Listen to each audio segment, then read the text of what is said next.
As we can see from this opening slide, Section 10 is entitled Aligning Purchase Orders with Demand Signals. This section is going to represent a bit of a trip down memory lane in that we are tying back to many of the concepts that we introduced in previous modules. Specifically, how do we integrate the buy side of the supply chain with the sell side? Essentially, how do we accommodate forecasted demand and actual demand through the issuance of purchase orders on vendors so we can meet that demand? This is precisely what we're talking about in this section.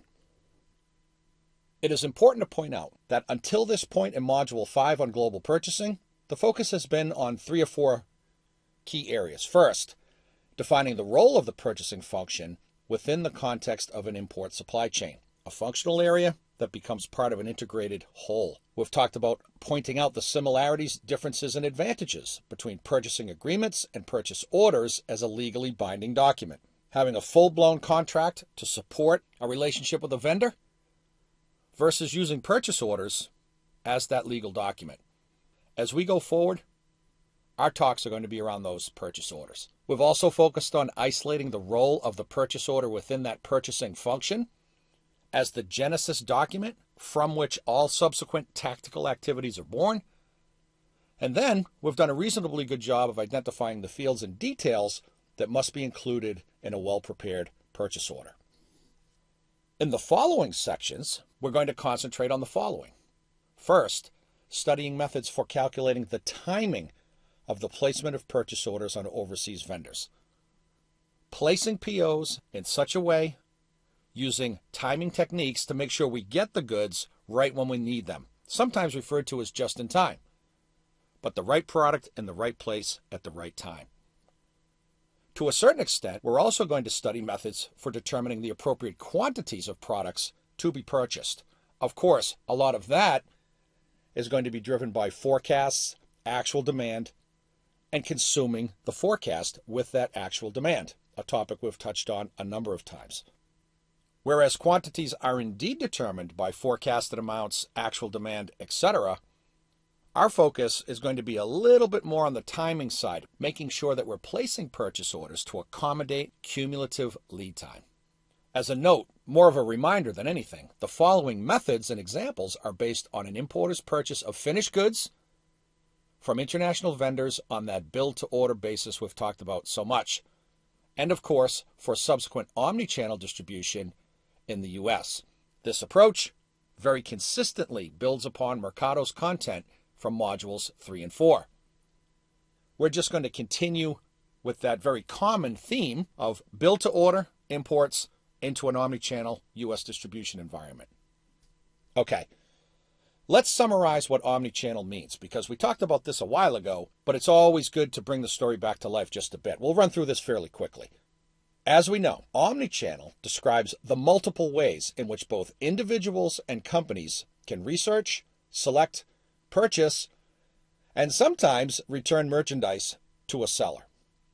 And in today's world, there are many, many ways in which to do that. Of course, one can buy online and have goods delivered to a home or an office.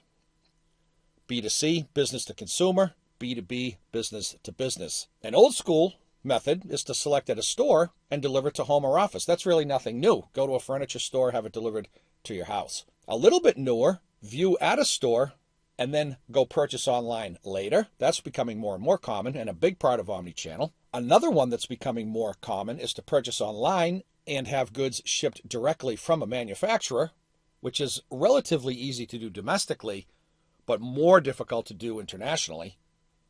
That's becoming more and more prevalent. Some other ways: select online and pick up at a store. Another newer method is to buy online and the seller ships goods from a retail store. That's actually transparent to the buyer, but it makes sense. If there's a customer in Rhode Island, let's say, to have goods shipped from a store in Providence to a buyer in Cranston, Rhode Island, makes a lot more sense than to ship from a DC in Western Pennsylvania, as an example. Again, transparent to the buyer, but very good for the seller. Of course, one can buy online and return goods to a store physically, or purchase at a store and return from home or office. Buy a smartphone at a Verizon or an AT&T store and then actually return it by mail, not having to go back to the store. Bunch of different iterations and examples, but we did want to summarize what omni-channel is. So as we talk about aligning purchase order quantities and timing with demand signals, we have that fresh in our minds. Demand management defined in that build-to-order outsourced production. Another trip down memory lane. We've talked about this before, but it sets up the entire conversation moving forward about purchasing and how it meets demand from a quantity and timing perspective. Demand management refers to the ongoing, never-ending process of identifying and planning for all sources of product demand.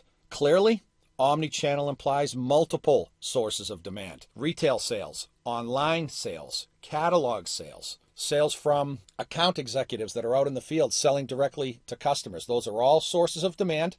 We have to account for them and express that demand in the form of a purchase order. Said differently, second bullet point, in an outsourced production model for finished goods, purchasing must translate that forecasted and actual demand into POs placed on specific vendors. That's the whole story in terms of this section. Timing and quantities. Timing and quantities. As a trade tip, in a build-to-order model, all purchasing activities must be based on longer lead times. Why is that? Well, parenthetically, we see because vendors have no on-hand inventory to ship, especially when importers purchase out of Asia. Asian sellers very rarely carry inventory, so they can't ship right away when they receive a purchase order. They have to go out and get raw materials. They have to go out and engage in production activities, packaging, shipping, etc. That all translates into longer cumulative lead times for the importer, which must be contemplated when placing purchase orders. That's really quite important to understand, that build to order is the predominant model, certainly coming out of Asia and most anywhere for that matter. We've seen this slide before, but we did change the title. Purchasing in an omni-channel outsourced production model. Focusing on the red section in the bottom part of this slide. How do we convert these demand signals into purchase orders on vendors? Bearing in mind that regardless of our model, we're going to start out with a sales forecast for up to a 1-year period. The figures in that sales forecast are going to be expressed in what we'll study later on as what is referred to as a time bucket, a 1-week period. What's the forecast for the year, but broken down by week to account for seasonality and trends and known sales promotions, etc. As time goes by, and we actually start receiving demand signals, how do we update that forecast? And not only update the forecast, but have those changes in the forecast expressed in changes in purchase orders. Buy more, buy less, buy sooner, buy later. That's what we're talking about here. As we know, the actual demand signals come in from those omni-channel sources. We talked about this. Retail stores, catalog, web, U.S. sales force, and maybe we export too. As the forecast is updated with actual demand signals, of course, that forecast is going to change. But if our purchasing activities don't change along with that, our supply chain is going to be out of sync. We are focusing on, again, the conversion of these demand signals into purchase orders placed on the different vendors we work with around the world. That's what it is, the conversion of demand signals into purchase orders and the timing and quantity of those purchase orders. We changed our title on this slide that we showed previously as well. Purchasing in a build-to-order model. Timing is of the essence.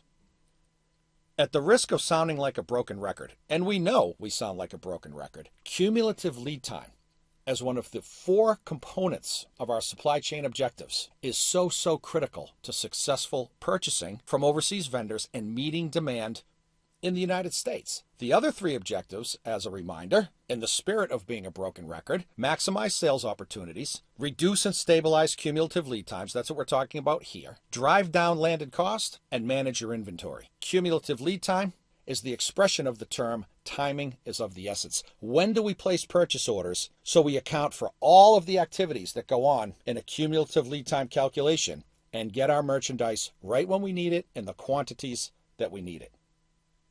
As a reminder, on the left-hand side, U.S. importer responsibilities. We have to provide a forecast and actual demand as it transpires throughout the year. We have to have sourcing strategies already in place that enable and facilitate purchase order management, the placing of POs on these vendors. And as a part of cumulative lead time, dealing with inbound shipping from the factory, wherever it is and whatever country it's in, inland freight at origin, international shipping, air, ocean, truck, rail, customs clearance, and distribution through the United States to various warehouses and DCs. That's inbound shipping. That's only a part of cumulative lead time because production, packaging, etc. also make up cumulative lead time. The overseas supplier, based on the orders we are placing on them, engage in their own order management, which in turn drives their master production schedule. And we have to know as an importer that it is very likely that we are not the only customer that vendor has. So our orders are being scheduled in that MPS amongst other buyers as well. We have to understand how that works. When the MPS is done, the vendor is engaging in MRP, Material Requirements Planning, which is the acquisition of raw materials to go into production. We can tie that theme into payment terms when our overseas suppliers are asking us for 30% down, 40% down to begin the process. So they can do what? Go out and get raw materials. That's what MRP is. And then, of course, their outbound shipping as well, which becomes our inbound shipping as the importer. In the end, it's all about the integration and synchronization of these multiple functional activities specific to placing purchase orders on these vendors. Timing and quantities. Timing and quantities. The quantities are going to be driven by the forecast, actual demand signals, and consumption of the forecast. Timing is a matter of understanding cumulative lead times and placing orders based on the point when we need the goods in the U.S. and working backwards off of that cumulative lead time to determine the PO issuance date.